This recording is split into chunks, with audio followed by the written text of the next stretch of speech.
कुल मिला के सबसे इंपॉर्टेंट बात इस रिएक्शन में एक ही है कि ये जो आपका अल्काइल हैलाइड है, सारा गेम इसका है। ये अल्काइल हैलाइड कैसा होना चाहिए? SN2 देने योग्य होना चाहिए। अगर ये SN2 देने योग्य है तो आप इससे अमीन बना सकते हो। जब एक इलेक्ट्रॉन और एक H+ आपस में कंबाइन होंगे तो वो आपको हाइड्रोजन देंगे। यहाँ H, यहाँ H, यहाँ H, यहाँ H, इस तरह से, और यहाँ बना लेंगे आपका 1 डिग्री अमीन। मतलब किसी अमीन को क्वाटरनरी अमोनियम सॉल्ट तक लेके जाना है तो पहले सारे हाइड्रोजन निकाल लूंगा, फिर लोन पेयर।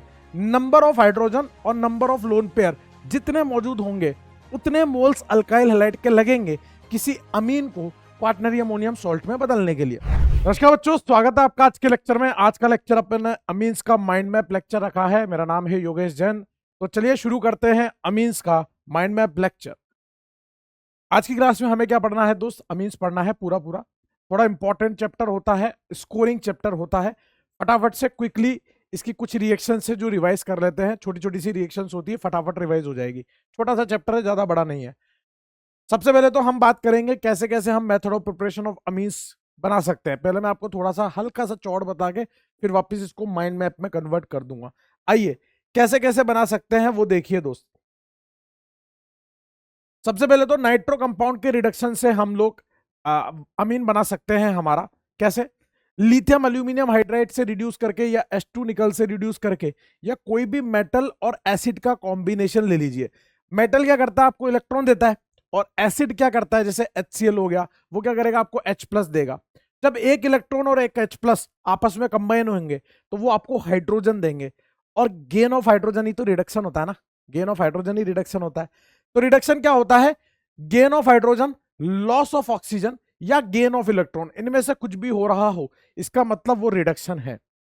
रिडक्शन है।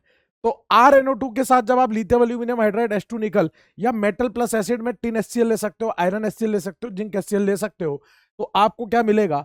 आपको मिल जाएगा RnH2। हो क्या रहा है यहाँ पे? यहां से हो क्या रहा है? ध्यान से देखिए, ये 2 ऑक्सीजन गायब करके आपको 2 हाइड्रोजन लगाना है दोस्त। 2 ऑक्सीजन गायब करके 2 हाइड्रोजन लगाना है। ये 2 एग्जांपल आपके सामने लिखे हुए हैं। एक बार वीडियो को रोक के खुद से ट्राई कर लीजिए। सिंपल सी कहानी, ज्यादा दिमाग नहीं लगाना। सिंपल सी कहानी, फटाफट कर लीजिए। बस ये रिएजेंट का खेल है सारा। रिएजेंट आपके सामने लिखे हुए हैं। तो दोस्त आपने क्या किया होगा? यहां से O2 हटाया होगा आयरन प्लस HCl के साथ, और यहां बना दिया होगा PHCH2, और यहां पर आपका NH2 आ गया होगा। जब आप H2 निकल लोगे तो H2 निकल एल्किन को भी निपटाएगा और NO2 को भी निपटाएगा, दोनों को निपटाता है। एल्किन पे भी तो HH कर देता है ना, तो एल्किन को भी निपटा देगा और NO2 को NH2 में कन्वर्ट कर देगा। लेकिन lithium aluminium hydride alkene alkyne का कुछ नहीं करता है, बाकी सारे फंक्शनल ग्रुप को निपटा देता है। तो यहां से एल्किन तो मेंटेन रह जाएगी और यहां पर आपका NH2 आ जाएगा इस तरह से, है ना। इसलिए 2 एग्जांपल आपको इस तरह से दिए थे। एक में एल्किन मेंटेन है, एक में एल्किन चली गई। दूसरा तरीका है नाइट्राइल का रिडक्शन करके, मतलब साइनाइड का रिडक्शन करके भी आप अमीन बना सकते हो। जब आप टिन प्लस HCl ले रहे हो, या H2 निकल ले रहे हो, या लिथियम एल्यूमिनियम हाइड्राइड ले रहे हो, मतलब लिथियम एल्यूमिनियम हाइड्राइड तो सभी को रिड्यूस कर देता है एल्किन एल्काइन को छोड़ के। तो आप टिन HCl H2 निकल लिथियम एल्यूमिनियम हाइड्राइड ले सकते हो। ये जो टिन और HCl का कॉम्बिनेशन है, ये आपको 4 हाइड्रोजन देगा। H2 निकल से आप कितने भी हाइड्रोजन ले सकते हो, और लिथियम एल्यूमिनियम हाइड्राइड भी आपको 4 हाइड्रोजन दे देता है, क्योंकि उसकी शक्ल कैसी होती है? H H H और H, वो भी 4 हाइड्रोजन देने के योग्य है। लिथियम प्लस एल्यूमिनियम पे माइनस, ठीक है ना, 4 हाइड्रोजन दे देगा। वो 4 हाइड्रोजन हम इस्तेमाल करेंगे, वेस्ट नहीं जाने देंगे। यहां H, यहां H, यहां H, यहां H, इस तरह से, और यहां बना लेंगे आपका 1 डिग्री अमीन। यहां पर क्या बन जाएगा? अमीन बन जाएगा। ध्यान रहे, लेकिन ये काम टिन HCl H2 निकल लिथियम एल्यूमिनियम हाइड्राइड ने किया है। यही काम आप SnCl2 प्लस HCl से कराओगे, तो SnCl2 प्लस HCl आपको मात्र 2 हाइड्रोजन ही दे पाता है। तो जब 2 हाइड्रोजन लगेंगे तो आपका RCH डबल बॉन्ड NH बनेगा। फिर उसके बाद उसमें पानी डालोगे, तो पानी डालने पे 2 बॉन्ड है, तो OH इधर, H इधर, OH इधर, H इधर, क्योंकि कार्बन नाइट्रोजन में इलेक्ट्रोनेगेटिविटी का डिफरेंस है, तो प्लस को तो आप माइनस दे दो और माइनस को प्लस दे दो। तो एक कार्बन पे 2 OH हमें अच्छे नहीं लगेंगे, हम यहां से क्या बना देंगे? अल्डिहाइड बना देंगे दोस्त। इसको बोलते हैं स्टीफन रिडक्शन। ये आपको अल्डिहाइड कीटोन वाले चैप्टर में भी मैंने बता दिया था। ये तो रिवीजन वाली बात चल रही है।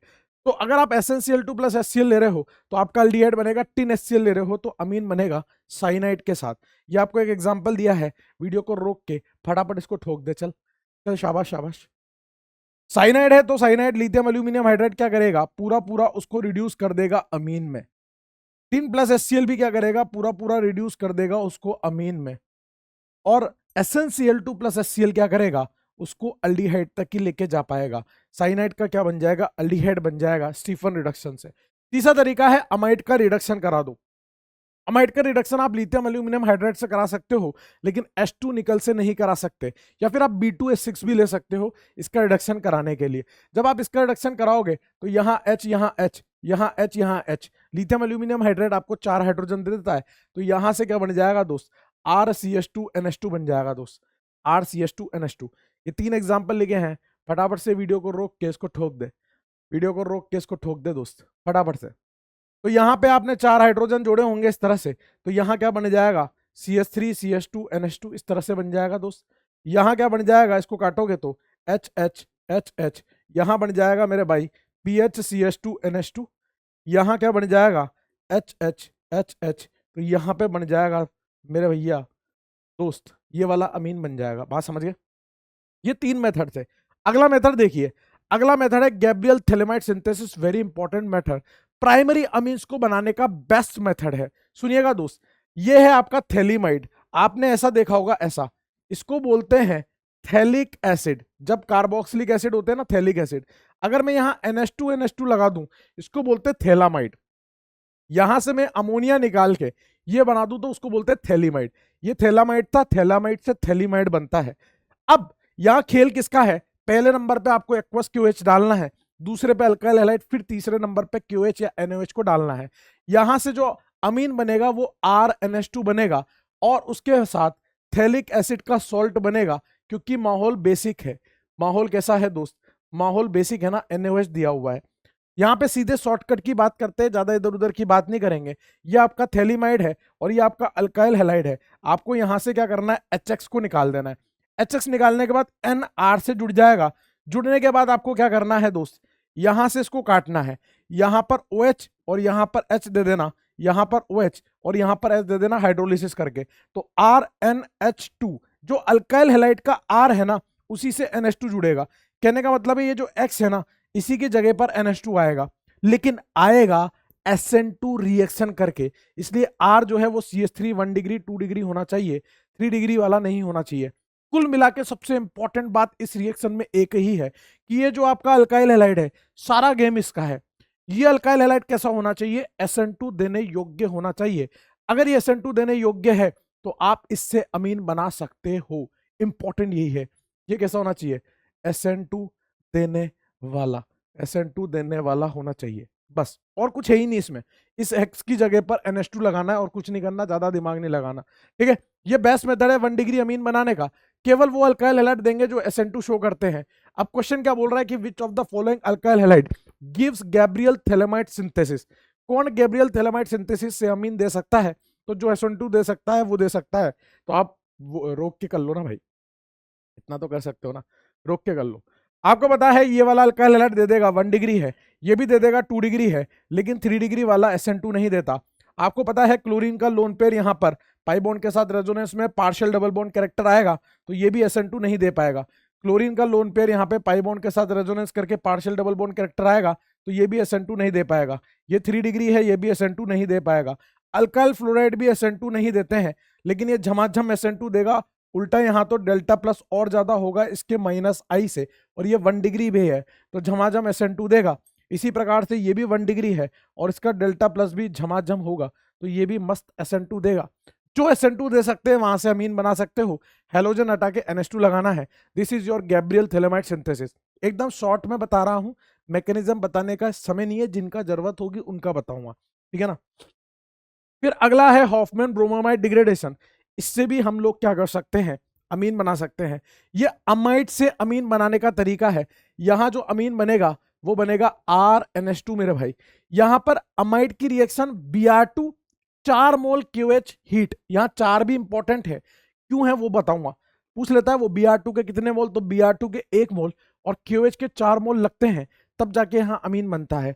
आप देखोगे तो यहां क्या हुआ है, RCONH2 था, आपने इस CO को यहां से उड़ा दिया, मतलब एक कार्बन कम का अमीन बनाया है।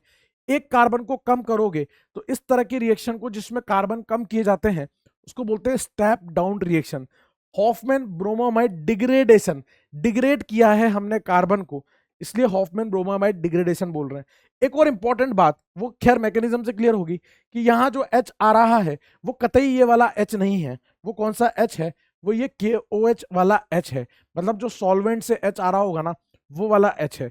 अगर KOD होता तो यहाँ RND2 आता, अगर यहाँ ND2 होता और यहाँ KOH ही होता तो भी RNH2 ही बनता। सुनते रहना ध्यान से, यहाँ मैंने मैकेनिज्म के कुछ स्टेप्स को लिख रखा है, आप समझते हैं उसको कैसे क्या हो रहा है। सबसे पहले तो यहाँ पे पहला OH- जो है वो एसिड बेस करने में काम आ रहा है, आपको दिख रहा होगा, तो यहाँ बन गया RCONH-। अब ये जो N- बना है ये Br2 की एंटी बॉन्डिंग में अटैक करता है। जब भी कोई बॉन्ड टूटता है तो एंटी बॉन्डिंग में अटैक करने से टूटता है, तो यहां से Br- निकल जाएगा। क्या बन गया? RCONH-Br। अगला OH- अभी भी इस हाइड्रोजन को, ये हाइड्रोजन एसिडिक है अमाइड के पास, अभी भी वो हाइड्रोजन एसिडिक है, तो वहां से H+ लेके ये बना लेगा N-। अब इसके बाद की जो स्टेप है उसको बोलते हैं वुल्फ रीअरेंजमेंट। वुल्फ रीअरेंजमेंट बोलते हैं, सुनना ध्यान से। अगर मान लीजिए मैं यहां से Br को निकाल दूं तो उस केस में नाइट्रोजन जो है उसका ऑक्टेट इनकम्प्लीट हो जाएगा, और नाइट्रोजन का ऑक्टेट इनकम्प्लीट हो जाएगा तो नाइट्रोजन पे दर्द, पीड़ा, चिड़चिड़ापन आ जाएगा। तो नाइट्रोजन अपने आप को बचाने के लिए ये सब करता है जो मैं करने वाला हूं। नाइट्रोजन क्या करता है, इस कार्बन से मांडोली करता है, बोलता है मेरे साथ पाई बॉन्ड बना ले। यहां से वो पाई बॉन्ड बनाता है, लेकिन कार्बन के मैक्सिमम 4 बॉन्ड हो सकते हैं ना, इससे ज्यादा तो नहीं हो सकते। तो यहां पे ये R जो है माइग्रेट करके इस नाइट्रोजन पे जुड़ जाता है और Br को धक्का देके बाहर निकाल देता है। निकालना तो Br को ही था, लेकिन अगर स्टार्टिंग में निकाल देते तो नाइट्रोजन पे दर्द आता। तो नाइट्रोजन ने कार्बन के साथ मांडोली करके माइग्रेशन करवाया। अब हुआ क्या, N और C के बीच में डबल बॉन्ड, N और C के बीच में डबल बॉन्ड, CO के बीच में, CO के बीच में, और ये एक R जो है वो नाइट्रोजन के पास आ गया, बन गया RnCO, जिसको बोलते हैं आइसोसाइनेट। आइसोसाइनेट। अब ये जो आइसोसाइनेट है, अभी तक कितने OH- यूज हुए? 1 और 2, अभी तक 2 हुए, मुझे 4 तक पहुंचाना है आपको। ये आइसोसाइनेट बन चुका है। अगर मान लीजिए मैं CO का हाइड्रोलिसिस करता हूं, ये प्लस होगा, ये माइनस, इलेक्ट्रोनेगेटिविटी का डिफरेंस है, डेल्टा प्लस डेल्टा माइनस बोल लो भाई, है ना। तो यहां H+, यहां OH-, H+OH-। आप देखोगे इस कार्बन पे 2 OH आएंगे और 2 OH हमें अच्छे नहीं लगेंगे, वापिस से वो CO ही बन जाएगा। तो इसका हाइड्रोलिसिस करने का कोई फायदा नहीं है मेरे दोस्त। तो अपन किसका हाइड्रोलिसिस करेंगे? इसका हाइड्रोलिसिस। कार्बन पे होगा प्लस, नाइट्रोजन पे minus, delta plus delta minus बोल लो भाई, क्या फर्क पड़ रहा है, ठीक है ना। अब डेल्टा प्लस को क्या दोगे? माइनस, और डेल्टा माइनस को प्लस, माइनस और ये प्लस, तो बन गया RnH2, और साथ में बनेगा CO और 2 OH, इस तरह से CO 2 H। इसके ये 2 O, ये जो O है ना, इनसे 2 H जुड़े हुए हैं, ये 2 मोल OH- इससे H+ लेंगे और यहां CO3 2- बनाएंगे, ये बन गया K2CO3।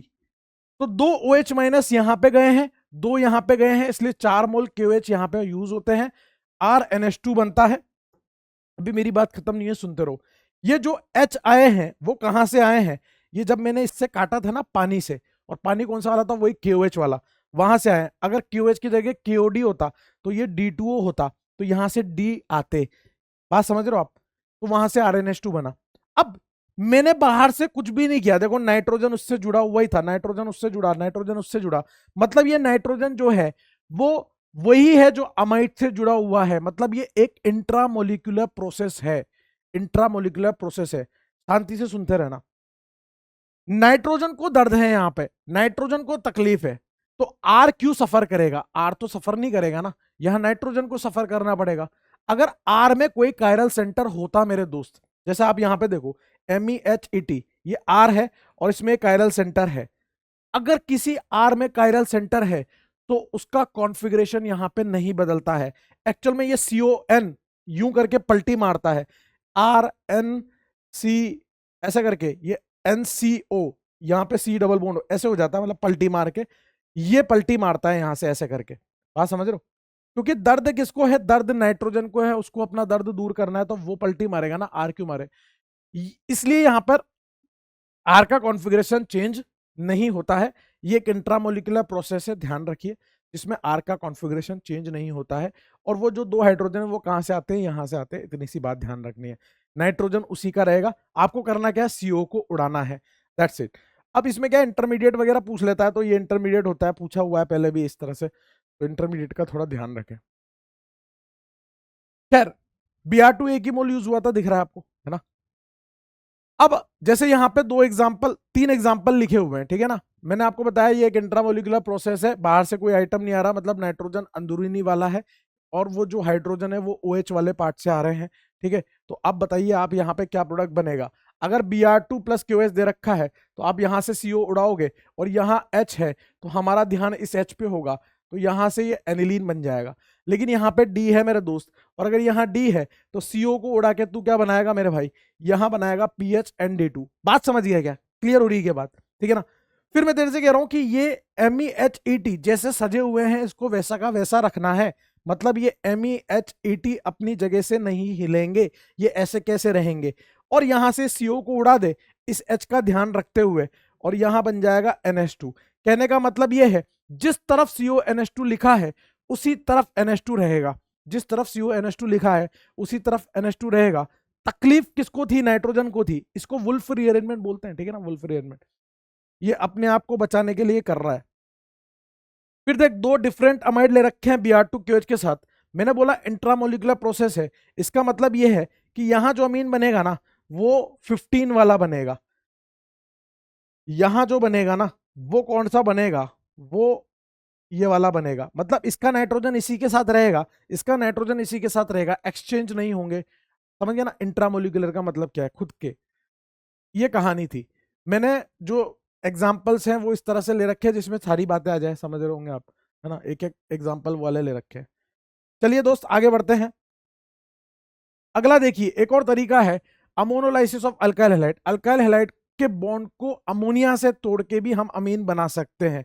ये आपका अल्काइल हैलाइड है, ये आपका अमोनिया है, ठीक है। तो यहाँ ये नाइट्रोजन का लोन पेयर इस पे पीछे से अटैक करके एक्स को बाहर निकाल सकता है, मतलब अमोनिया से पीछे से अटैक करा के एक्स का बॉन्ड तोड़वा रहे हैं। लेकिन इतना कौन करेगा, अपने को पता है यहाँ पर SN2 रिएक्शन चल रही है, यहाँ से H और यहाँ से X निकाल दीजिए, ये बन गया आपका RNH2।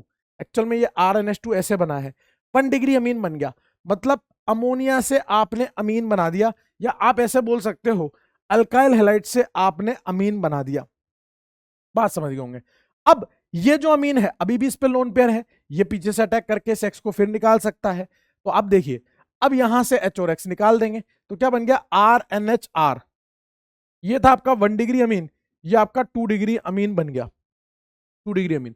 अभी भी इस पे H है तो H और X निकाल के RNRR बना सकते हो, ये बन गया आपका 3 डिग्री अमीन। अभी भी इस पे लोन पेयर है, अभी भी इसकी बैंड बजा सकता है, और बजाएगा SN2 रिएक्शन करके और 4 R लगा देगा, उसको बोलते हैं क्वाटनरी अमोनियम सॉल्ट, उसको बोलते हैं क्वाटनरी अमोनियम सॉल्ट।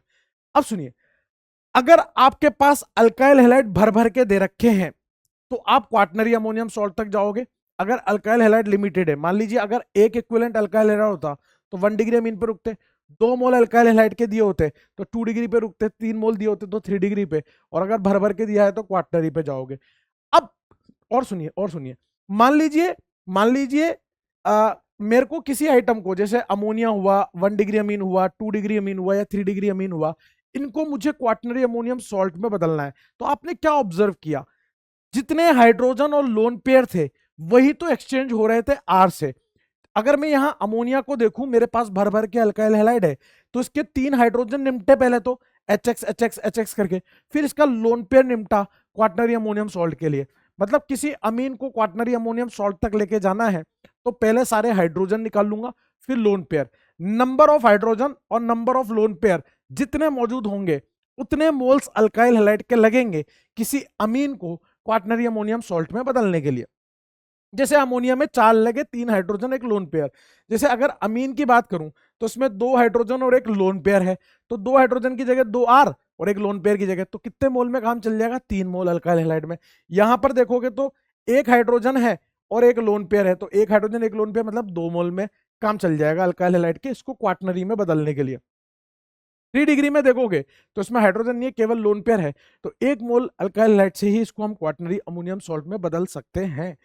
तो number of RX consume to prepare quaternary ammonium salt, कितने RX लगेंगे क्वाटनरी अमोनियम सॉल्ट में बदलने के लिए? तो नंबर ऑफ लोन पेयर और नाइट्रोजन, लोन पेयर कितने हैं, और number of hydrogen attach with nitrogen, कितने हाइड्रोजन और लोन पेयर है, उससे निकाल सकते हैं कि उसको क्वाटनरी में बदलने के लिए कितना मोल अल्काइल हैलाइड लगेगा।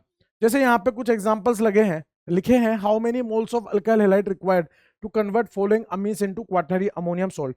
आपको बताना है कितने मोल लगेंगे दोस्त, यहाँ पर, यहाँ पर, यहाँ पर, इसको क्वाटनरी में बदलने के लिए। क्या आप लोन पेयर और हाइड्रोजन नहीं गिन सकते? नाइट्रोजन पे गिन सकते हैं ना, गिन सकते हैं तो गिन लीजिए। एक लोन पेयर है, 2 हाइड्रोजन है, 3 मोल लगेंगे। एक लोन पेयर 1 हाइड्रोजन है, 2 मोल लगेंगे। यहां सिर्फ लोन पेयर है, 1 मोल लगेगा इसको क्वाटनरी में बदलने के लिए। यहां एक लोन पेयर 1 हाइड्रोजन है, तो यहां 2 मोल लगेंगे इसको क्वाटनरी अमोनियम सॉल्ट में बदलने के लिए। बात समझ गए? तो ये 6 मेथड थे जिससे हम अमीन का प्रिपरेशन कर सकते थे, अमीन का प्रिपरेशन। आइए इन 6 मेथड को वापस से एक बार रिवाइज कर लेते हैं। जैसे नाइट्रो एल्केन से हमें अमीन बनाना है, कैसे कैसे बना सकते हो? या तो आप लिथियम एल्यूमिनियम हाइड्राइड ले लो, या आप H2 निकल ले लो, या आप कोई भी मेटल प्लस एसिड ले लो। मेटल प्लस एसिड में टिन HCl ले लो, जिंक HCl ले लो, आयरन प्लस HCl ले लो। O2 हटाओ, H2 लगाओ। ये अभी मैंने आपको बता दिया, वापस से रिवीजन चल रहा है। अल्काइल हैलाइड से आपको अमीन बनाना है तो आप अमोनिया ले लीजिए, लेकिन ध्यान रहे अल्काइल हैलाइड का 1 मोल लोगे तो 1 डिग्री अमीन बनेगा, 2 लोगे तो 2 डिग्री, 3 लोगे तो 3 डिग्री, 4 लोगे तो क्वाटनरी बन जाएगा। अगर आपके पास थैलीमाइड दे रखा है, ये क्या है? थैलीमाइड। थैलीमाइड में आप सबसे पहले क्या करोगे?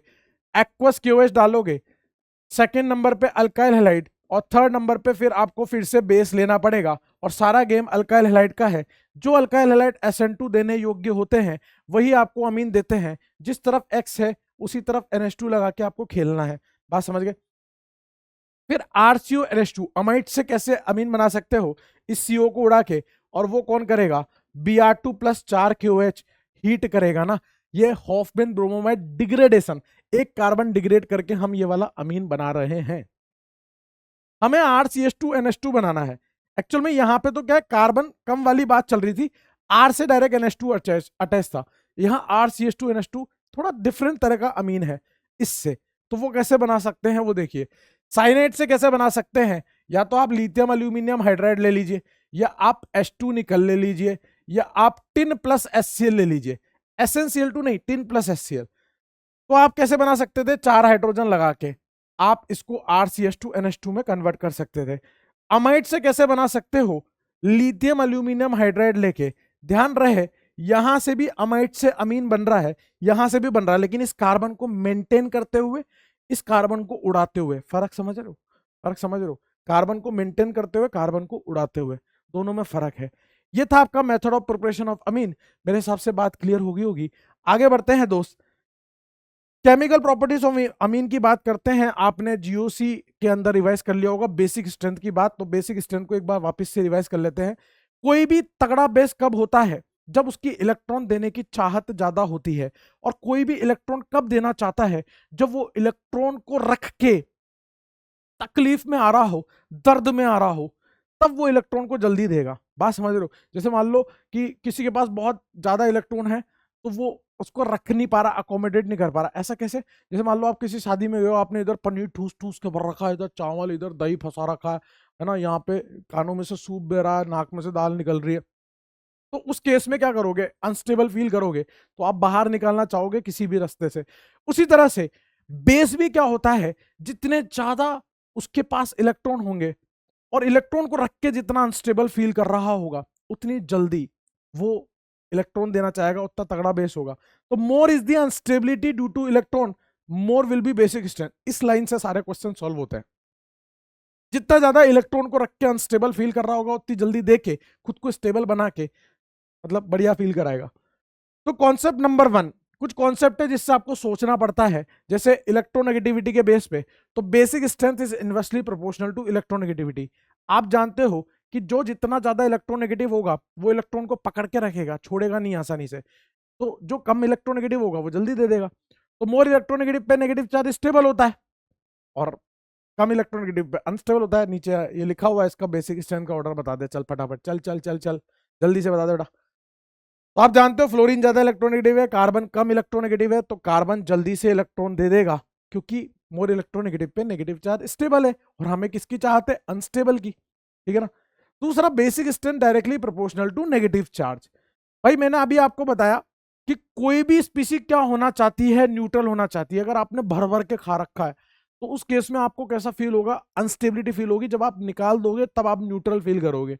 वैसे ही कोई भी स्पीसी न्यूट्रल होना चाहती है स्टेबल होने के लिए, जितना ज्यादा उस पर नेगेटिव चार्ज होगा उतना ज्यादा वो अनस्टेबल फील कर रही होगी, तो उतना ज्यादा बेसिक स्ट्रेंथ हो जाएगी। तो N3 minus NH2 minus NH2 minus और लोन पेयर सी, ठीक है। Basic strength is inversely proportional to size. जब भी आप ग्रुप की बात करोगे, पीरियड की बात करोगे तो इलेक्ट्रोनेगेटिविटी, ग्रुप की बात करोगे तो साइज देखोगे। बात समझ रहे हो, साइज। जैसे फ्लोरीन है एक छोटा सा साइज और आयोडीन है एक बड़ा सा साइज। ऐसा समझ, तेरे घर में 10 मेहमान आए, 10 मेहमान तेरे घर में आए, 10 मेहमान को तेने किचन में सुलाया, एक छोटी सी किचन में। फिर तेरे घर में 10 मेहमान और आए, उनको तेने हॉल में सुलाया। कौन कंफर्टेबली सो रहा होगा? तो तू बोलेगा हॉल वाला। हालांकि किचन में भी मजे हो सकते हैं, वो डिपेंड करता है, वो बात अलग है। लेकिन हॉल वाला कंफर्टेबली सो रहा होगा, ये बात पक्की है ना। फेल पसर के सो रहे होंगे। तो तेरी मेहमान नवाजी से कौन खुश है? हॉल वाला। तो किचन वाला नाराज होकर जल्दी चला जाएगा क्योंकि वो अनस्टेबल फील कर रहा है। तो छोटी साइज में इलेक्ट्रॉन पड़ा होगा तो वो कंजस्टेड फील करेगा, इलेक्ट्रॉन इलेक्ट्रॉन में रिपल्शन आएगा तो वो नाराज हो जाएगा और इलेक्ट्रॉन देना चाहेगा। बात समझ रहा है? तो छोटी साइज तो दुख है, और बड़ी साइज में इलेक्ट्रॉन डिस्पर्स पड़ा है तो स्टेबल फील कर रहा है। तो छोटी साइज वाला जल्दी इलेक्ट्रॉन देगा, इसलिए F minus Cl minus Br minus I minus. समझ गया?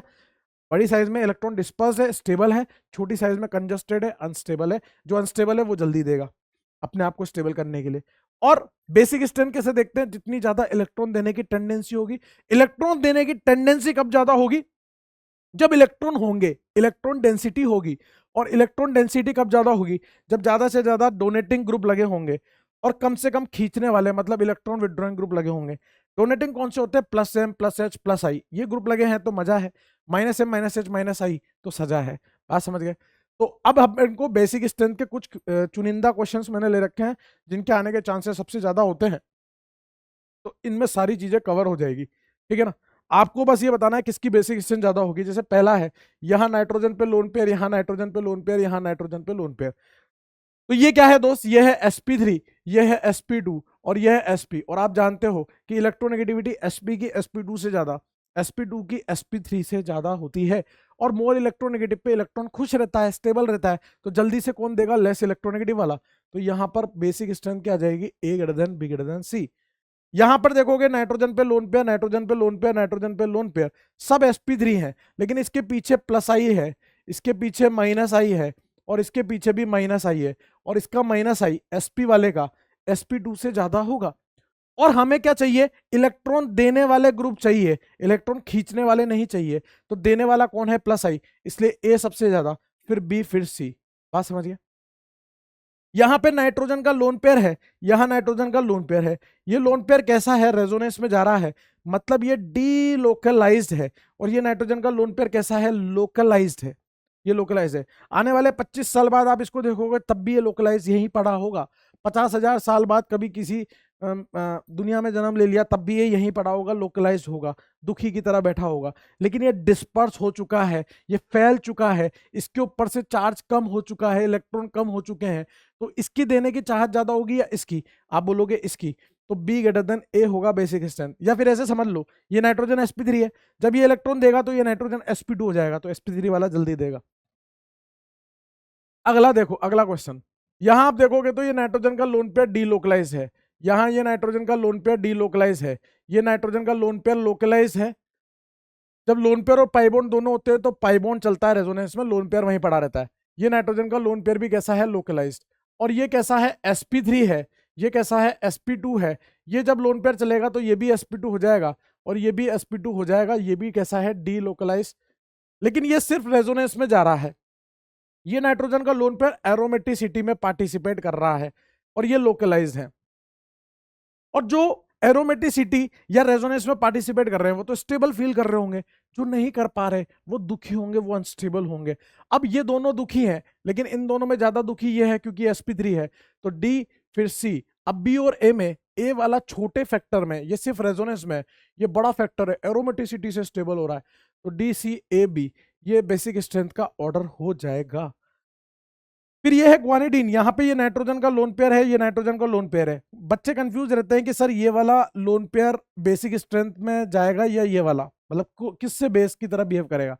तो ये लोन पेयर दोस्त डीलोकलाइज है और ये यहीं पड़ा है, ये लोकलाइज है। और लोकलाइज और डीलोकलाइज में तू जानता है कि लोकलाइज वाला ज्यादा बेस की तरह अच्छा काम करता है। अच्छा, ये पीछे से इलेक्ट्रॉन दे रहा है, मतलब ये प्लस एम का काम कर रहा है। सिमिलरली ये भी दे रहा होगा, ये भी प्लस एम का काम कर रहा है, जो इस नाइट्रोजन पे इलेक्ट्रॉन डेंसिटी को बढ़ा रहा है। इधर देखेगा तो यहां पर ये प्लस एम का काम कर रहा है और ये प्लस आई या प्लस एच का काम कर रहा है। यहां दो प्लस एम देने वाले, प्लस एम बड़ा फैक्टर है कि प्लस आई, प्लस एम, तो इसलिए ए ग्रेटर देन बी।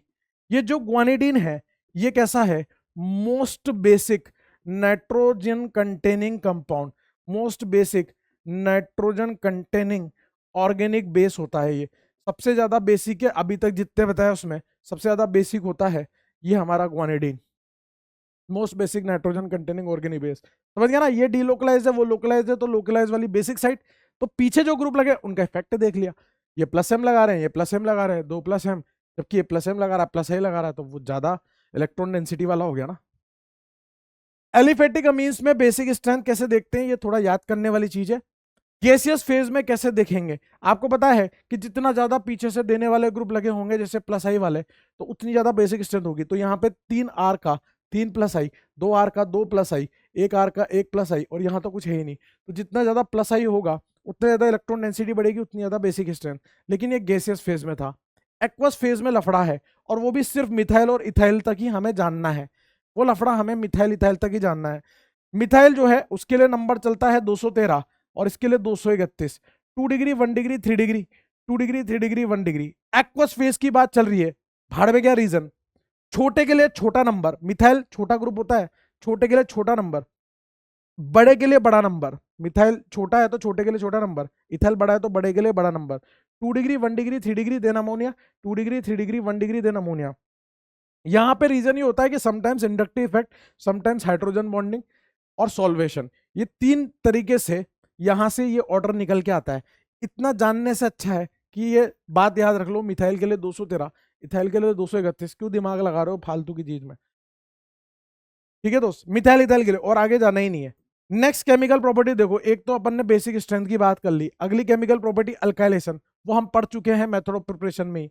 पहले हम बोल रहे थे कि अल्काइल हैलाइड पे हम अमोनिया का अटैक करा रहे हैं और अमीन बना रहे हैं। अब हम बोलेंगे कि अमोनिया पे अल्काइल हैलाइड अटैक कर रहा है, और समझ रहे हो ना, अमोनिया पे अल्काइल हैलाइड अटैक कर रहा है और उसमें अल्काइलेशन कर रहा है। जैसे मान लीजिए आप तो अमीन ले लो कोई सा भी, आपने ये अमीन ले लिया और अमीन की रिएक्शन अल्काइल हैलाइड पे कराई, हमें केमिकल प्रॉपर्टी देखनी है। तो अमीन इस पे पीछे से अटैक कर रहा है और यहाँ पे आपको क्या दे रहा है, RNH। तो बात तो वही है ना, कद्दू छुरे पे गिरे, छुरा कद्दू पे गिरे, कटना तो कद्दू ही है ना भाई, समझ रहे हो। पहले हम बोल रहे थे अल्काइल हैलाइड अमीन के साथ रिएक्शन कर रहा है, तो नए नए 1 डिग्री 2 डिग्री 3 डिग्री बन रहे हैं। अब अपन बोल रहे हैं अमीन अल्काइल हैलाइड पे अटैक कर रहा है, तो 1 डिग्री 2 डिग्री 3 डिग्री बन रहे हैं। बात तो एक ही है। तो ये हम ऑलरेडी पढ़ चुके हैं, अरे यहाँ पढ़ा था ना यार, ये रहा अमोनोलिसिस ऑफ अल्काइल हैलाइड, जिसमें लोन पेयर और हाइड्रोजन वाली बात भी बताई थी। सेम ही बात है वो, ठीक है। मतलब आपको हाइड्रोजन हटाना है, उसकी जगह अल्काइल ग्रुप लगाना है बेसिकली, है ना, हाइड्रोजन हटा के अल्काइल ग्रुप। नेक्स्ट है असाइलेशन, ये नहीं पढ़ा है। असाइलेशन में क्या होता है, हमें असाइल ग्रुप से रिप्लेस करना पड़ता है हाइड्रोजन को। असाइल ग्रुप क्या होता है, COR, COR को असाइल ग्रुप बोलते हैं हम।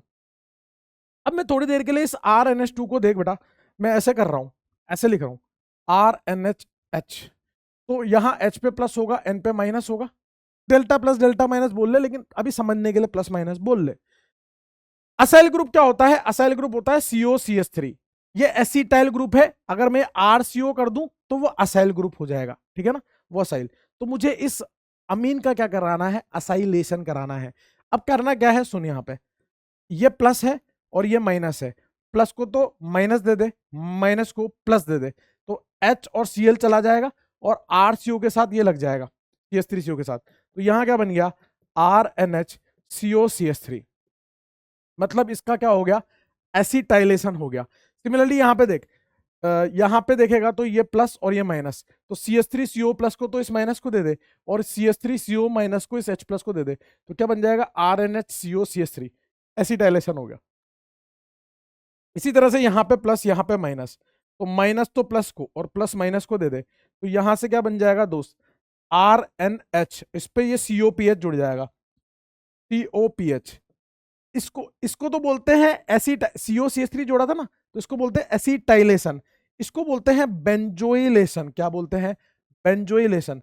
तेने कौन सा ग्रुप जोड़ा है? बेंजोइल ग्रुप जोड़ा है, बेंजोइल। और इस रिएक्शन का इसलिए नाम भी है इस वाली का, इसका नाम है शॉर्टन बामन रिएक्शन। छुट्टन बामन नहीं है, शॉर्टन बामन रिएक्शन है मेरे भाई, शॉर्टन बामन रिएक्शन बोलते हैं इसको, शॉर्टन बामन रिएक्शन। वही अमीन का H निकाल के हमने उस पर एसिटाइल या बेंजोइल ग्रुप लगा दिया, ये H निकाल के उस पर एसिटाइल या बेंजोइल ग्रुप लगा दिया। अब ये रिएक्शन कैसे काम की है वो सुनिए। जब अल्कोहल या अमीन पे हम एसिटाइलेशन कराते हैं तो उसकी मदद से हम पता कर सकते हैं कि सामने वाले के अंदर कितने OH ग्रुप हैं या कितने NH2 ग्रुप हैं। क्या बात कर रहे हो? हाँ भाई दिखाता हूं तेरे को, दिखाता हूं, चुपचाप सुनते रहना। एक H की जगह पर क्या लगा है? दो COCH3 लगा है, मतलब एक H हटा रहा हूं उसकी जगह पे COCH3 लगा रहा हूं। यहां पर भी एक H हटाया था उसकी जगह पे COCH3 लगाया था। देख H हटा के COCH3, H हटा के COCH3, मतलब लगाया क्या है? COCH3, गया क्या है? H। समझना, लगा गया क्या है? COCH3 और गया क्या है? H। तो COCH3 में से H जाएगा तो क्या बचा? COCH2, मतलब दो कार्बन, दो हाइड्रोजन और एक ऑक्सीजन। अंतर कितने का आया? C2H2O का आया, मतलब यहां से यहां पे पहुंचा तो तेरा अंतर कितने का आया? C2H2O का। कार्बन कितना होता है? 12, तो 12 दूनी 24, हाइड्रोजन का 2 होता है ना, मतलब 2 हो जाएंगे हाइड्रोजन, और ऑक्सीजन 16, तो ये आ गया 20, 30, 38, 42 का डिफरेंस आ गया। सिमिलरली यहां पर भी एक हाइड्रोजन हटाया COCH3, तो वही C2H2O का अंतर आएगा, मतलब एक OH और एक NH2 के लिए 42 मॉलिक्यूलर वेट का डिफरेंस आता है, या C2H2O इस मॉलिक्यूलर फॉर्मूले का डिफरेंस आता है प्रोडक्ट और रिएक्टेंट के बीच में। अगर 2 OH होते तो कितने का आता? 42 इंटू 2। 3 OH होते तो 42 इंटू 3। 4 NH2 होते तो 42 इंटू 4, ऐसे करके। तो नंबर ऑफ OH या नंबर ऑफ NH2 ग्रुप अगर आपको फाइंड करना हो किसी मॉलिक्यूल में, तो आप क्या करोगे? उसका एसिटाइलेशन कराओगे, तो प्रोडक्ट का मॉलिक्यूलर वेट माइनस रिएक्टेंट का मॉलिक्यूलर वेट, इसको 42 से डिवाइड कर दोगे तो पता चल जाएगा कितने NH2 थे या कितने OH थे। जैसे एक क्वेश्चन कर लो, ये A है, इसका एसिटाइलेशन कराया है, तो B जो है उसका मॉलिक्यूलर वेट है, A का मॉलिक्यूलर वेट प्लस 210। हमें पता करना है find number of NH2 group in A में कितने NH2 ग्रुप है ये हमें पता करना है। तू वीडियो को रोक के तू खुद भी कर सकता है ना। कैसे करेंगे? नंबर ऑफ NH2 ग्रुप मेरे भाई, नंबर ऑफ NH2 ग्रुप कितने होंगे? प्रोडक्ट का वेट वो कितना है? Molecular weight of A plus 210, minus reactant का वेट कितना है? Molecular weight of A divide by 42, इससे ये कट जाएगा तो कितना आया? 210 बाय 42, ये आएगा 5। यानी कि ए के अंदर कितने NH2 ग्रुप थे दोस्त? 5 NH2 ग्रुप थे। कितने थे? 5। समझ गया होगा बात को। नेक्स्ट है अमीन्स के टेस्ट। 3 टेस्ट है, एक है कार्बाइलामीन टेस्ट जिसको आइसोसाइनाइड टेस्ट भी बोलते हैं, दूसरा है नाइट्रस एसिड टेस्ट, और तीसरा है आपका हिंसबर्ग टेस्ट।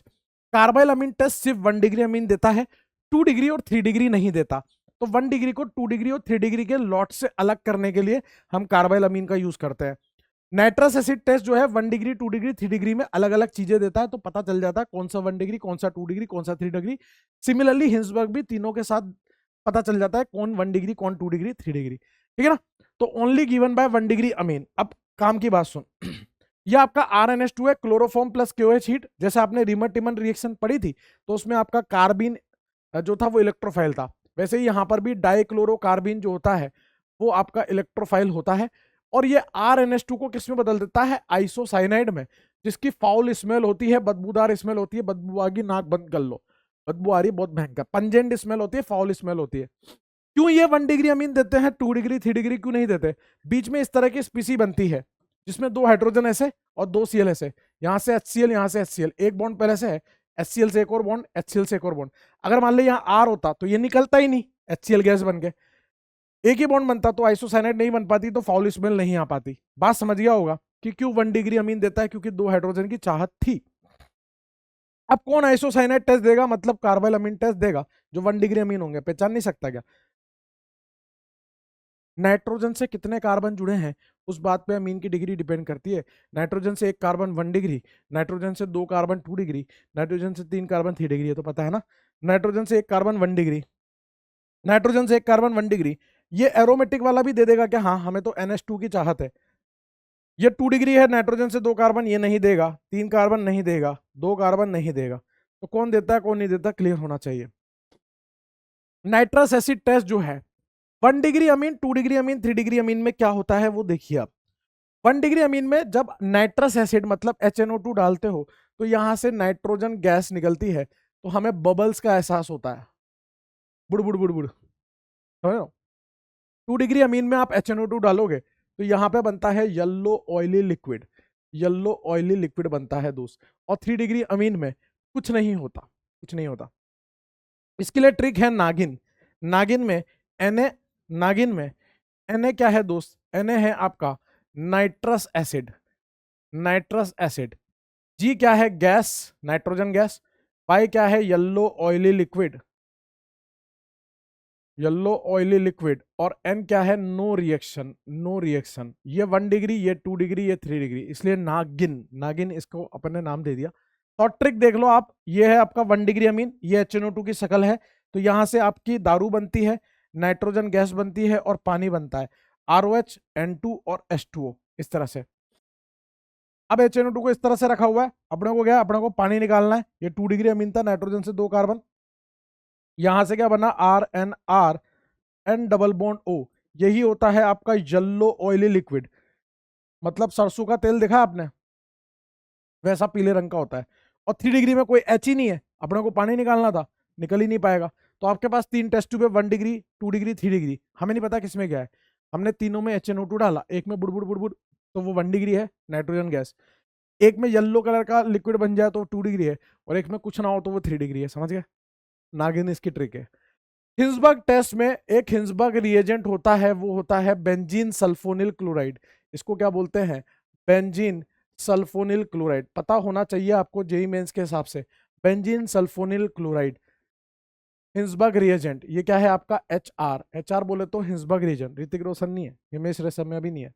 और इसकी ट्रिक है हसीन, हसीन बोले तो, H बोले तो हिंसबर्ग रिएजेंट, H बोले तो हिंसबर्ग रिएजेंट मेरे भैया। और S मतलब होता है, ध्यान से देखना, soluble in alkali, soluble in alkali. I का मतलब है इनसॉल्यूबल इन अल्कली, इनसॉल्यूबल इन अल्कली। N का मतलब है नो रिएक्शन। अगेन ये 1 डिग्री, ये 2 डिग्री, ये 3 डिग्री, तो नागिन हसीन, हसीन। हिंसबर्ग रिएजेंट 1 डिग्री में जो होता है, हिंसबर्ग रिएजेंट के साथ 1 डिग्री अमीन सॉल्यूबल होता है, अल्कली में 2 डिग्री इनसॉल्यूबल होता है, 3 डिग्री के साथ कोई रिएक्शन नहीं होती। अगेन क्या करना है, जो अपन एसिटाइलेशन कर रहे थे ना, इधर से H और इधर से Cl निकाल रहे थे, याद है, H और Cl निकाल रहे थे, वही करना है। तो यहां से क्या बन जाएगा, RNH, SO और यहां पर Cl। अभी भी आप देखोगे तो इसके पास दोस्त एसिडिक हाइड्रोजन है, तो NaOH जो है इसका एसिडिक हाइड्रोजन लेगा, जिसकी वजह से ये अल्कली में सॉल्युबल हो जाएगा सॉल्ट बना के, पक्का। यहां से H और यहां से Cl निकलेगा, तो दोस्त क्या बनेगा वो देखो, यहां से बनेगा RNR S double bond O, double bond O PH। अब इसके पास कोई एसिडिक हाइड्रोजन ही नहीं है, तो यहां पे कुछ नहीं हो पाएगा इसके आगे। मतलब NaOH में जाके ये प्रिसिपिटेट फॉर्म में पड़ा रहेगा, इनसॉल्युबल रहेगा अल्कली के अंदर। और 3 डिग्री अमीन, यहां तो कोई H ही नहीं है जिसको Cl से रिप्लेस कर सके, ये पीएच होगा बेटा, है ना, पीएच SO2 Cl, तो कोई रिएक्शन नहीं होगी। वही 3 आपके पास टेस्ट ट्यूब है, 1 डिग्री, 2 डिग्री, 3 डिग्री। एक में आपने, तीनों में आपने पहले हिंसबर्ग रिएजेंट खट खट खट, तीनों में हिंसबर्ग रिएजेंट डाल दिया, फिर आपने ऊपर NaOH NaOH NaOH फेंक के मारा। एक में आपका वो सॉल्यूबल हो जाएगा अल्कली में जो भी बना है, एक में प्रिसिपिटेट टाइप का दिखता रहेगा, और एक में कोई चेंजेस ही नजर नहीं आएंगे आपको। ठीक है, तो पता चल जाएगा 1 डिग्री, 2 डिग्री, 3 डिग्री का। मेरे हिसाब से बात क्लियर होगी दोस्त। फिर नेक्स्ट बात करते हैं एनिलीन की इलेक्ट्रोफिलिक सब्स्टिट्यूशन रिएक्शन की मेरे भाई। वेरी इंपॉर्टेंट, एनिलीन का इलेक्ट्रोफिलिक सब्स्टिट्यूशन बहुत इंपॉर्टेंट है, ध्यान से सुनिएगा। आपको पता है NH2 जो है हमारा, ये कैसा है, नाइट्रोजन का प्लस एम में झमाझम, बहुत दूल्हा दुल्हन टाइप की रिएक्शन बताई थी पहले भी, वैसी वाली रिएक्शन है, बहुत तगड़ा दूल्हा है ना। NH2 का बहुत तगड़ा प्लस एम लगता है यहाँ पे, ये क्या लगाएगा, प्लस एम। प्लस एम लगाने की वजह से इसकी सारी की सारी ऑर्थो पैरासाइट जो है, इसकी सारी ऑर्थो पैरासाइट एक्टिवेट हो जाती है, मतलब ये हर जगह पे इलेक्ट्रोफाइल जुड़वाने के लिए तैयार हो जाता है, मतलब भरा बैठा है अंदर से भयंकर। तो देखिए दोस्त होता क्या है, ध्यान से देखिए, कंसंट्रेटेड HNO3H2SO4, आपको पता है यहां से जो दुल्हन बनती है वो NO2 प्लस बनती है, Br2 इन वाटर, यहां से Br प्लस, यहां से भी Br प्लस, यहां से दुल्हन SO3 बनती है, मतलब इलेक्ट्रोफाइल SO3 बनता है, यहां से R प्लस इलेक्ट्रोफाइल बनता है, यहां से RCO प्लस इलेक्ट्रोफाइल बनता है ना, यहां तक। अभी इतना देखो, जब आप एनिलीन पे नाइट्रेशन कराते हो तो होना क्या चाहिए कि इस एनिलीन के ऑर्थो पे और पैरा पे, क्योंकि ये तो एक्टिवेटिंग है तो ऑर्थो पैरा पे आना चाहिए, लेकिन आप अभी देखना कि यहाँ होता क्या है, यहाँ पर ऑर्थो पे NO2 आता है, यहाँ पर मेटा पे भी NO2 आ जाता है, और यहाँ पर पैरा पे भी NO2 आ जाता है। अभी रुको, अभी तो और रू कांपेगी, अभी और रू कांपेगी, सुनते रहो। ये 2% आता है, ये 47% और ये 51%। हाँ, हमने मान लिया था कि चलो एक बार के लिए कि चलो मेटा कुछ बन रहा होगा, लेकिन वो इतना ज्यादा बन रहा होगा, रू कांप जाती है सुन के ही। ऑर्थो वाला इतना कम, और पैरा वाला तो ठीक है, चलो बनना ही चाहिए था, ऑर्थो पैरा डायरेक्टिंग है तो सुनिए ऐसा क्यों हुआ कि मेटा वाला क्यों बना और ऑर्थो वाला इतना कम क्यों बना, और पैरा वाला बनना ही था, वो तो बनना ही था। एक्चुअल में क्या है कि ये माहौल बहुत एसिडिक है, और हमारा ये जो दूल्हा है मान नहीं रहा है, ये बहुत बेसिक है, तो एसिड बेस रिएक्शन हो जाती है बेसिकली। यहाँ से ये जो HNO3H2SO4 है, ये H प्लस देता है, तो ये नाइट्रोजन का लोन पेयर एसिड बेस करके इसको एनिलीनियम आयन में कन्वर्ट कर देता है। इस तरह से ये यहाँ से क्वेश्चन पूछा है जे मेंस में हर बार, बहुत बार क्वेश्चन पूछ लिया असर्शन रीजन वगैरह में, तो ध्यान से सुन लेना। NH3 प्लस, तो दोस्त ये आपका स्ट्रॉन्ग इलेक्ट्रॉन विड्रॉइंग ग्रुप हो जाता है। कैसा हो जाता है, स्ट्रॉन्ग इलेक्ट्रॉन विड्रॉइंग ग्रुप। तो ये कैसा हो जाता है, मेटा डायरेक्टिंग हो जाता है। ये कैसा हो जाता है दोस्त, मेटा डायरेक्टिंग। इस कारण से ये वाला 47% बन रहा है। अच्छी खासी रिएक्शन एसिड बेस में जा रही होगी, जिस कारण से मेटा वाला नाइट्रेशन वाला प्रोडक्ट भी बन रहा है, और पैरा तो बनना ही था, समझ गए आप। अगर आपको Br2 इन वाटर दिया है, मैंने आपको बोला था हमारा दूल्हा भरा बैठा है, NH2 खूब ज्यादा इलेक्ट्रॉन दे रहा है, बेंजीन में इलेक्ट्रॉन डेंसिटी को खूब बढ़ा रहा है, इसकी सारी ऑर्थो पैरा को उसने एक्टिवेट कर दिया है। तो जब हम यहाँ पर ब्रोमिनेशन कराते हैं तो हर जगह पर दुल्हन जुड़ जाती है, Br, मतलब ये क्या बन रहा है, 2,4,6 ट्राइब्रोमो एनिलीन, और इसका होता है व्हाइट कलर का प्रिसिपिटेट। ये एक तरह का टेस्ट भी है एनिलीन के लिए। जो काम Br2 वाटर में हो रहा होता है, सेम काम इंपॉर्टेंट क्या था, पानी में तो समझ में आता है, पोलर प्रोटिक सॉल्वेंट में, पोलर मतलब नॉन पोलर सॉल्वेंट में भी इतना भरा बैठा है कि ये सेम प्रोडक्ट बनवा लेता है। यही का यही प्रोडक्ट कॉपी पेस्ट, यही प्रोडक्ट नॉन पोलर सॉल्वेंट में भी बन जाता है। पोलर में तो समझ में आता है कि ये बनेगा, नॉन पोलर में भी ये का यही बन जाता है। फिर आप जब एनिलीन की कंसंट्रेटेड H2SO4 के साथ कराओगे, आपको पता है एसिड है वो बेस है, तो पहले वो क्या करेगा, सॉल्ट बनाएगा NH3 प्लस, और यहां से SO3 माइनस बना देता है। अब आगे देखते रहो आप। एक्चुअल में जब आप यहाँ पे अच्छा खासा टेम्परेचर 453 से 473 केल्विन लेते हो, तो ये रीअरेंज करके इस तरह से NH2 और SO3H बना लेता है, पैरा पोजीशन पे सल्फोनिक एसिड लग जाता है। फिर उसके बाद क्या करता है, फिर ये करता है अंदरूनी रूप से इंट्रामोलिकुलर एसिड बेस रिएक्शन। एक ही मॉलिक्यूल में बेस और एसिड दोनों है, यहाँ बेस है यहाँ एसिड है, एक ही मॉलिक्यूल में एसिड बेस दोनों होंगे तो अंदरूनी रूप से एसिड बेस करेगा, अंदरूनी रूप से एसिड बेस करेगा तो यहाँ बनेगा NH3 प्लस और यहाँ बनेगा SO3 माइनस। जब एक मॉलिक्यूल में प्लस और माइनस दोनों होते हैं तो उसे बोलते हैं ट्विटर आयन या डाइपोलर आयन या इनर सॉल्ट, अंदरूनी रूप से सॉल्ट, है ना। तो बनता यह है, कैसे बनता है वो बता दिया, पहले एसिड बेस हो गए। ये है फ्रीडलक्राफ्ट अल्काइलेशन, फ्रीडलक्राफ्ट एसाइलेशन, ये भी नहीं होती, ये भी नहीं होती। एक्चुअल में क्या है, हमारा एनिलीन भरा बैठा है, भरा बैठा है तो वो देखो क्या करता है, अपने पैर पे खुद कुल्हाड़ी कैसे मारता है बताता हूं मैं आपको। ये NH2 है, ये जो RX के साथ AlX3 दिया हुआ है, जहां हमारा अल्काइल हैलाइड दुल्हन तैयार होने जाती है R+ बनने, वो एल्यूमिनियम के उस वैकेंट ऑर्बिटल में खुद अटैक कर देता है, और अटैक करने के बाद रो रहा होता है साइड में बैठ के NH2+ AlX3-। ऐसा करने से उसने अपने आप को बर्बाद कर लिया। ये बन गया स्ट्रॉन्ग इलेक्ट्रॉन विड्रॉइंग ग्रुप, यानी कि ये दूल्हा एकदम खराब हो चुका है।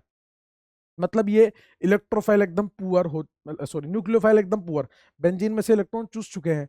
तो ये आपका जो न्यूक्लियोफाइल है वो पुअर हो गया, इलेक्ट्रोफाइल वैसे ही बेकार थे, तो इसलिए इनके बीच में रिएक्शन नहीं हो पाएगी। अभी यहाँ पे क्या हो रहा था, अभी यहाँ पे सभी जगह पर पॉली सब्स्टिट्यूटेड प्रोडक्ट बन रहे थे, मतलब एक से ज्यादा जगह पर हेलोजन लग रहा है, एक से ज्यादा तरह के प्रोडक्ट बन रहे हैं। हमारी चाहते हम ऐसा नहीं बनाना चाहते, तो हम क्या कराएंगे, इसका एसिटाइलेशन करा देंगे, एक एच यहाँ से और यहाँ से COCH3 गायब कर देंगे, या फिर आप प्लस माइनस करके भी कर सकते हो। तो यहाँ से क्या बनेगा दोस्त, NH और यहाँ लग जाएगा COCH3, एक H की जगह पर ये COCH3 आ जाएगा। एसिटाइलेशन अभी थोड़ी देर पहले सिखाया।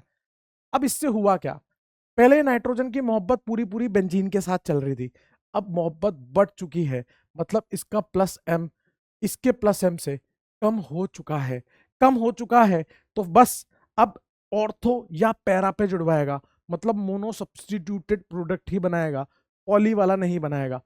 अब इसके बाद इसमें Br2 इथेनोइक एसिड डालोगे तो यहां से क्या बनेगा, NH COCH3 या तो ऑर्थो पे जुड़ेगा या पैरा पे। अगर मान लेते हैं ऑर्थो पे जुड़ा, Br बढ़ा, NSCO3 बढ़ा, दोनों बड़े बड़े ग्रुप, भयंकर रूप से रिपल्शन, इसलिए यहां पर मेजर प्रोडक्ट जो बनता है वो पैरा वाला।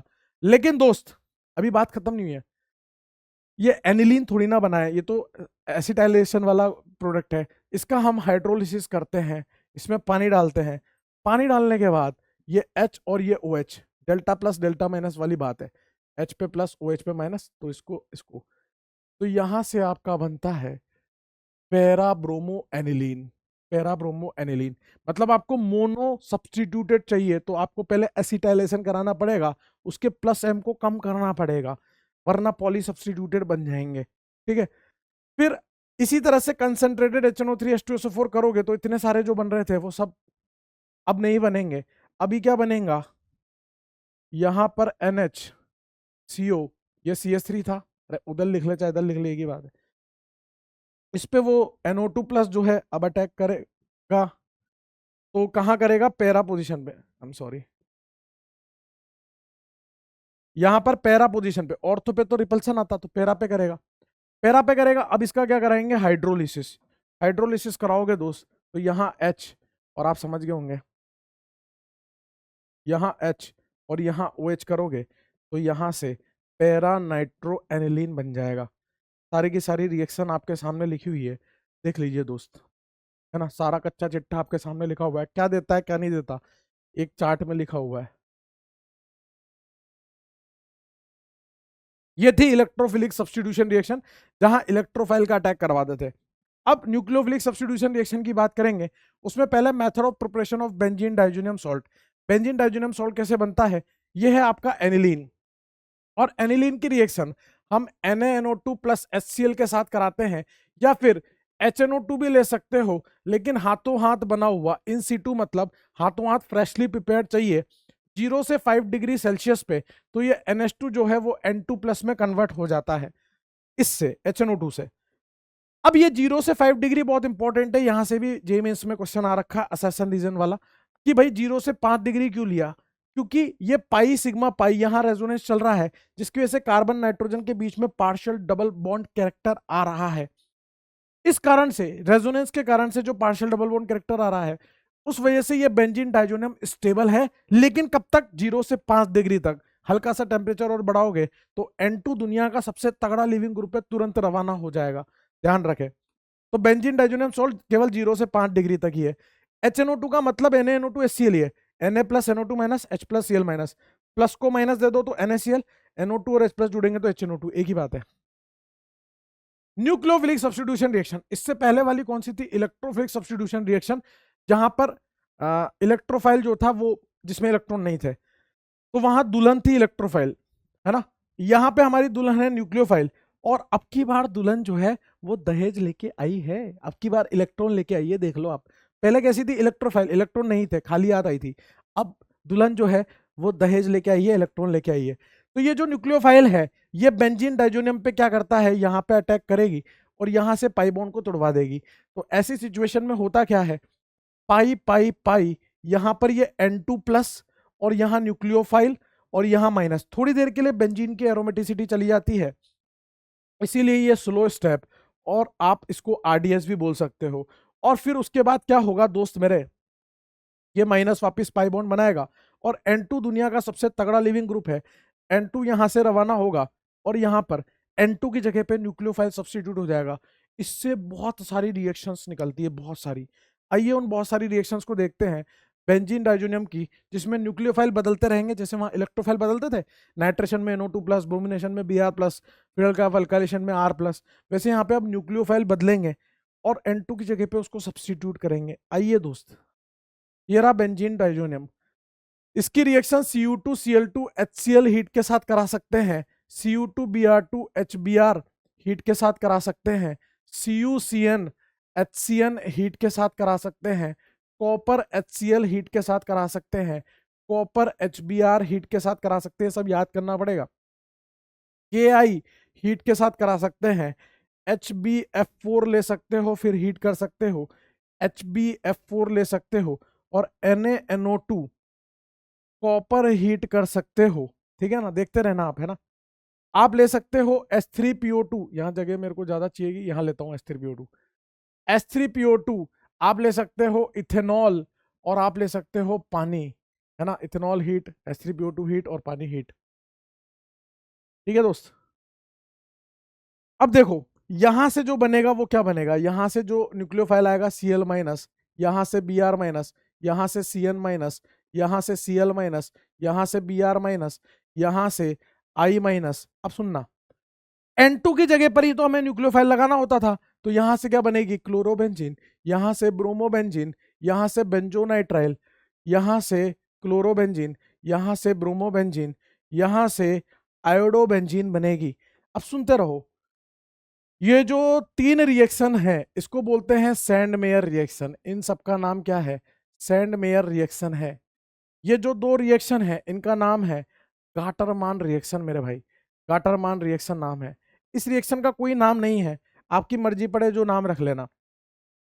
यहां पर HbF4 के साथ जब रिएक्शन कराते हो तो PHN2+ BF4-, मतलब फ्लोरोबोरेट बेंजीन डाइजोनियम सॉल्ट, ये रूम टेम्परेचर पे स्टेबल होता है, तो आपको हीट करना पड़ेगा तब जाके ये फ्लोरोबेंजीन में कन्वर्ट होगा।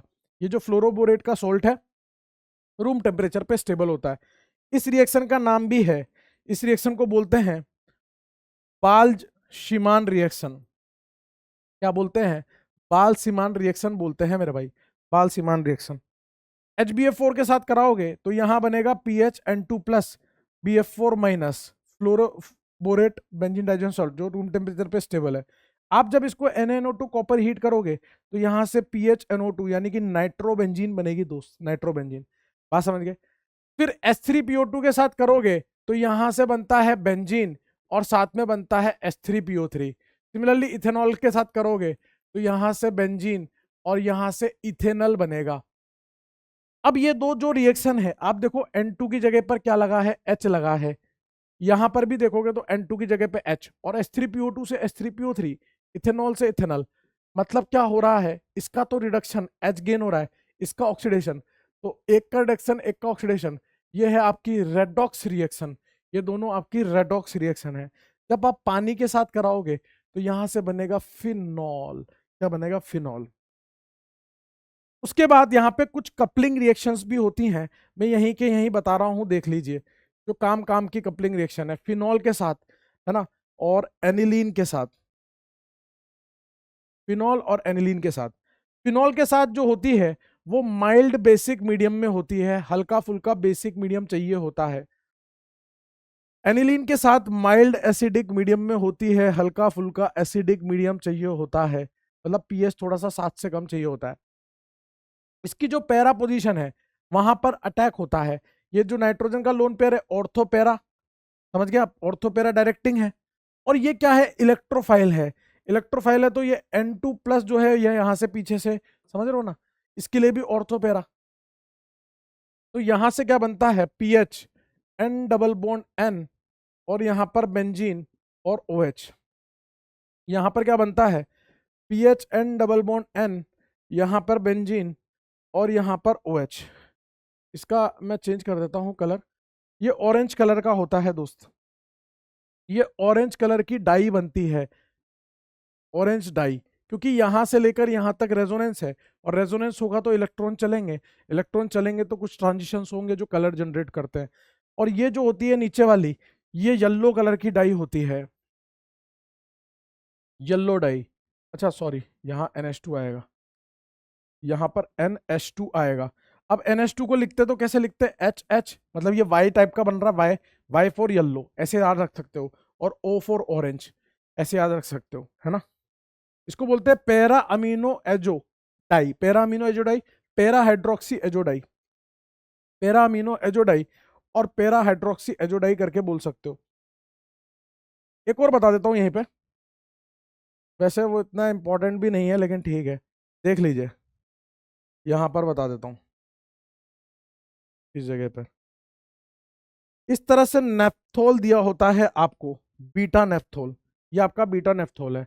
और बीटा नेफ्थोल की जो अल्फा वाली साइट होती है, जैसे ये अल्फा है और ये वाली साइड बीटा है, तो अल्फा वाली साइड ज्यादा वो होती है, रिएक्टिव होती है, तो इस जगह पे जाके कपलिंग करता है ये अपना, ऐसे करके देखो, यहाँ OH और यहाँ पर N डबल बॉन्ड N और यहाँ PH, और ये स्कारलेट रेड कलर आता है इसका, scarlet red, scarlet red colour, आप तो रेड ही मान लो, लाल कलर आता है इसका, स्कारलेट रेड कलर आता है।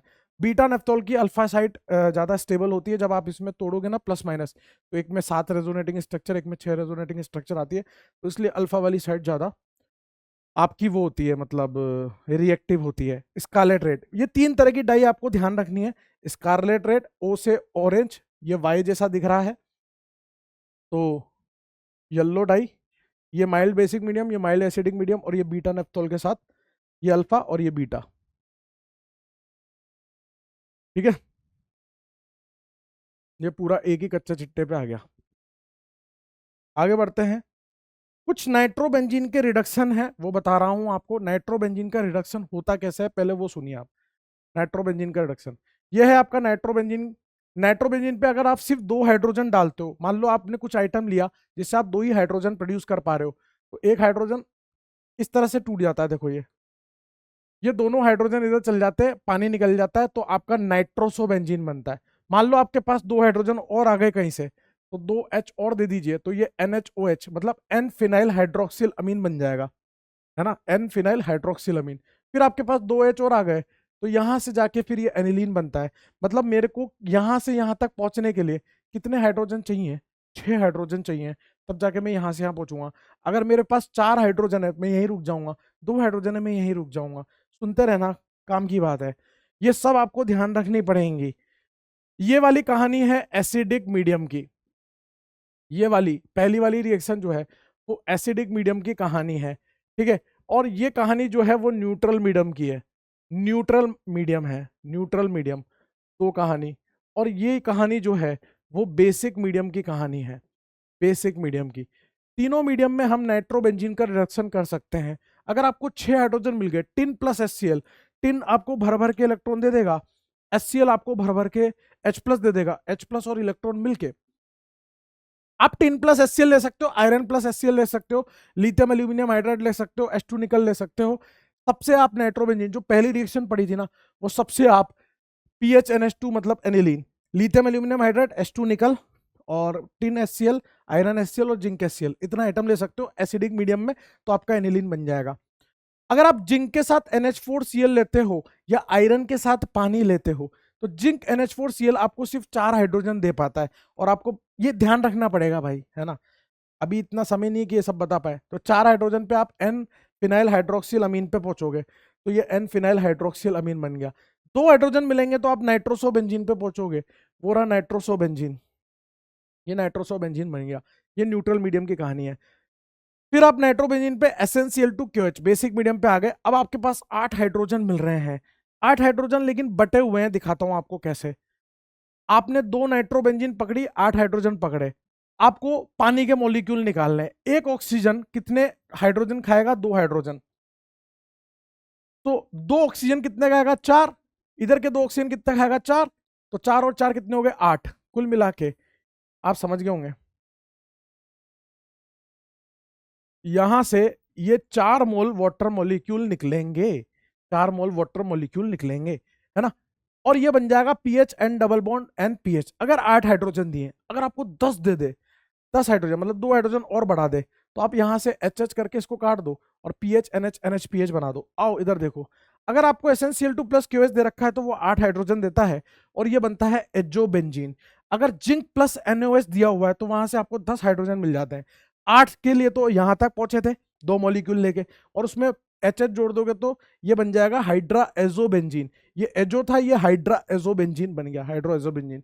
फिर आपने सोडियम आर्सेनेट NaOH के साथ या ग्लूकोज NaOH के साथ ले रखा है तो वो आपको 6 ही हाइड्रोजन दे पाता है, तो उससे आपको मिलता है azo oxy, azo oxy benzene, azo oxy benzene मिलता है।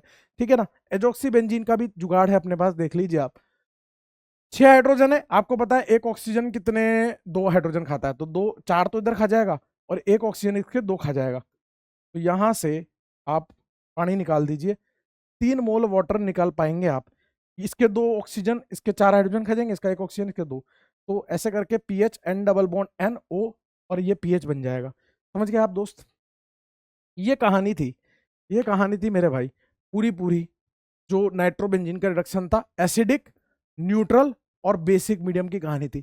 इसमें कभी कभी पता है ऐसे रेशो दे दिया जाता है कि मतलब 4:5 का रेशो है, कि 3:5 का रेशो है, कि 2:5 का रेशो है। जब हम SnCl2 और जिंक NaOH से करा रहे हैं नाइट्रोबेंजीन का रिडक्शन तो 4:5 आ जाएगा। यहाँ देखोगे तो 8/6 कितना 4:3 आ जाएगा। इस तरह के रेशियोज पूछ लिए जाते हैं। बात समझ गए होंगे आप लोग।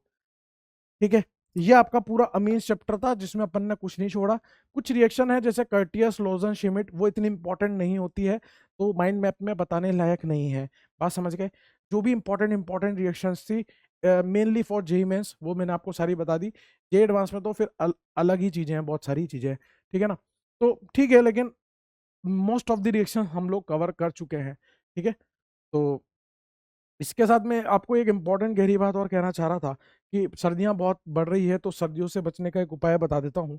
आपको क्या करना है दोस्त, 50 ग्राम आपको मुलेठी लेनी है, 10 ग्राम आपको काली मिर्च लेनी है, और 10 ग्राम आपको शहद लेना है, और उसके अलावा गाय का घी। ये सब जहाँ पड़े हैं वहीं पड़े रहने दो, रजाई से बाहर मत निकलो, है ना। और कोई तरीका नहीं है भाई, रजाई से बाहर मत निकलो, सर्दी हो रही है भाई बहुत ज्यादा। ठीक है। धन्यवाद सेठ जी।